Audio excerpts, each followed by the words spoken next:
Marriage के ऊपर बात करेंगे। इस वक्त मयंक हमारे साथ जुड़ रहे हैं कैथल से। स्वागत है आपका लीगल पॉइंट में। मयंक, अपना सवाल पूछें। सर नमस्कार जी सर, मैंने ये पूछना है, मेरे 3 शॉप्स हैं वो मैंने रेंट पे दी हुई थी, जी जी तो उसके वो उनके खाली नहीं कर रहे, तो अब केस चला हुआ है, तो अब क्या करना होगा मुझे?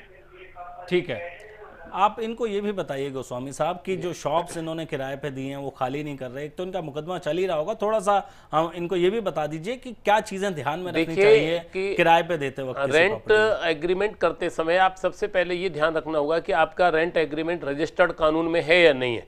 रजिस्ट्रार क्या रजिस्टर्ड होता है, उस पर एक कोर्ट फीस लगाई जाती है और उसमें एक समय की पाबंदी होती है कि आप कितने महीने के लिए उसको आप रेंट पे दे रहे हो। उसके बाद आप कोर्ट में जा सकते हैं कि भाई हमने आपको केवल इतने दिन के लिए दिया है, लेकिन जब तक हम डॉक्यूमेंट नहीं देखेंगे कि आपके इनके वकील साहब जो केस कर रहे हैं वो इस बात को प्रॉपर तरीके से बता पाएंगे कि इनके केस में क्या कमी है जिसकी वजह से आज तक वो दुकान खाली नहीं हो पाई। अगर खाली ना हो तो ये क्या करें? अब नहीं, अब तो कोर्ट में केस चल रहा है, उसमें तो हम और आप दोनों ही कुछ नहीं कह सकते किन परिस्थितियों में इन्होंने रेंट पे दिया, क्या लिखा पड़ी हुई नहीं हुई, किस चीज के तहत इन्होंने क्या रजिस्टर। चलिए आप इनको प्रिकॉशंस बता दीजिए। प्रिकॉशंस ये आगे से प्रॉपर्टी किराए पे देनी हो तो क्या ध्यान किराए पे रख देने के लिए आप बाकायदा रजिस्ट्रार दफ्तर में रजिस्टर्ड होता है डॉक्यूमेंट, उसमें पेमेंट डिसाइड होता है और उस पेमेंट में आप लिखते हैं कि इतने महीने के लिए हम 2 साल के लिए 2.5 साल के लिए दे रहे हैं और उस पीरियड के बाद आप इजीली खाली करा सकते हैं, कोई दिक्कत नहीं है।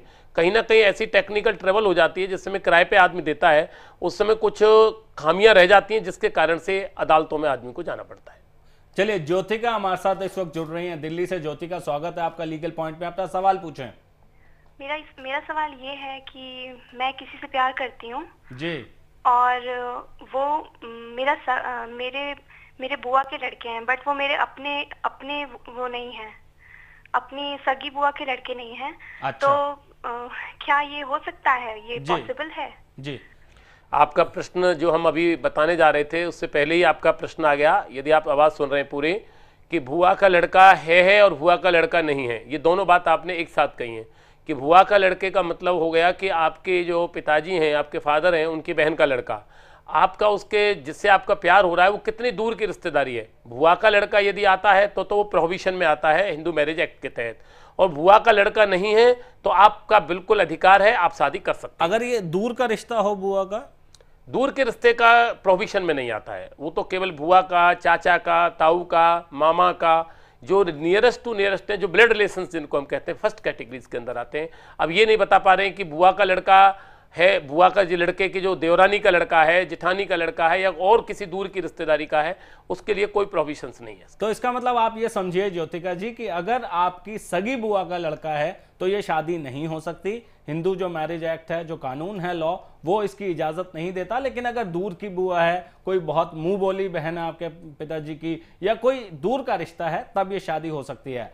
और अगर आप ये जानना चाहते हैं कि अगर आपको भी शादी करनी है तो हम आपको ये बताएंगे कि अब आप क्या कर सकते हैं।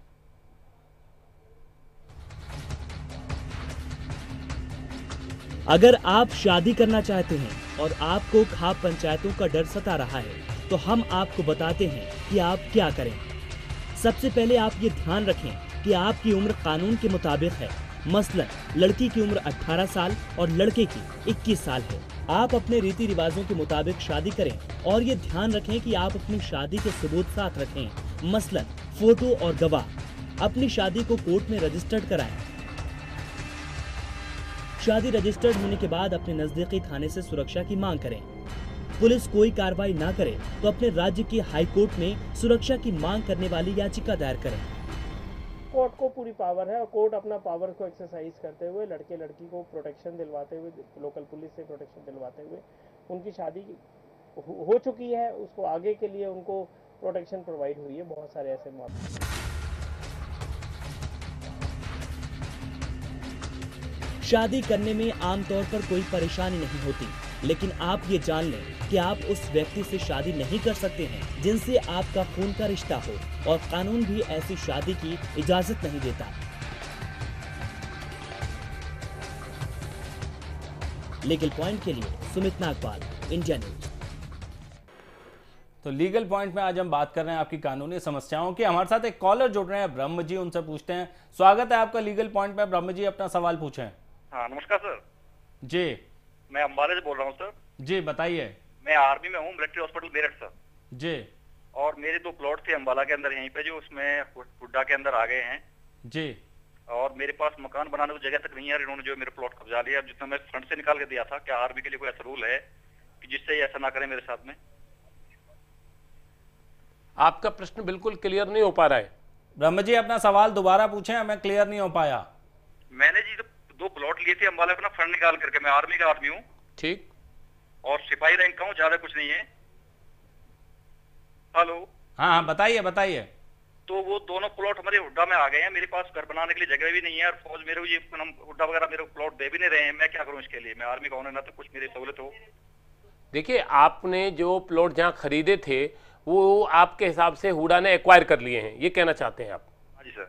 और जो एक्वायर कर लिए उसके लिए आपको बाकायदा वहाँ से रेमुनरेशन मिलेगा, आपको वहाँ से पेमेंट मिलेगा गवर्नमेंट से, जो गवर्नमेंट ने डिसाइड किया है, और उसके बदले में आप दूसरा प्लॉट आप अल्टरनेटिव दूसरी जगह ले लीजिए। और हुडा से भी लेना चाहते हैं तो जितना पेमेंट का बैलेंस है वो पूरा कर लीजिए। चलिए शिल्पी हमारे साथ जुड़ रही हैं, स्वागत है आपका लीगल पॉइंट में। शिल्पी अपना सवाल पूछें। हाँ जी, ये 2005 में जो एक्ट चला था ये डोमेस्टिक वायलेंस में, अगर किसी लड़की को घर से निकाल दिया जाए तो वो क्या करे? तो वो क्या करे, यही सवाल पूछना चाहती हैं आप? हाँ जी। डोमेस्टिक वायलेंस एक्ट से रिलेटेड संबंध। देखिए मैडम, यदि आपको घर से जबरदस्ती निकाल दिया जाता है तो डोमेस्टिक वायलेंस एक्ट में सेक्शंस हैं, सेक्शन 12 भी है, इसमें स्पेशल सेक्शंस और हैं जिनमें आप प्रोटेक्शन मांग सकती हैं अदालत से कि मुझे घर से जबरदस्ती ना निकाला जाए और या अल्टरनेटिव में मेरे लिए एकोमोडेशन दी जाए। ये डोमेस्टिक वायलेंस एक्ट में जज को स्पेशल कोर्ट को पावर है, आपके लिए वो घर प्रोवाइड कराएंगे या अल्टरनेटिव आपको रेंटेड एकोमोडेशन प्रोवाइड कराएंगे या उसी घर में जाने की आपको परमिशन देंगे। इनको संक्षेप में ये भी बता दीजिए कि इनको कहाँ जाना होगा, किस अदालत में सबको पता है, जिस जगह पे ये रहती हैं वहां पर डोमेस्टिक वायलेंस एक्ट की अलग से महिला अदालतें बनी हुई हैं हर जगह, जिसके अंदर डोमेस्टिक वायलेंस एक्ट आता है। मेट्रोपॉलिटन मजिस्ट्रेट होते हैं दिल्ली के अंदर, बाहर म्युनिसिपल मजिस्ट्रेट, जो भी जहाँ के फर्स्ट क्लास मजिस्ट्रेट होते हैं क्रिमिनल के, वहां जा सकती हैं और अपने वकील के थ्रू काम करा सकती हैं।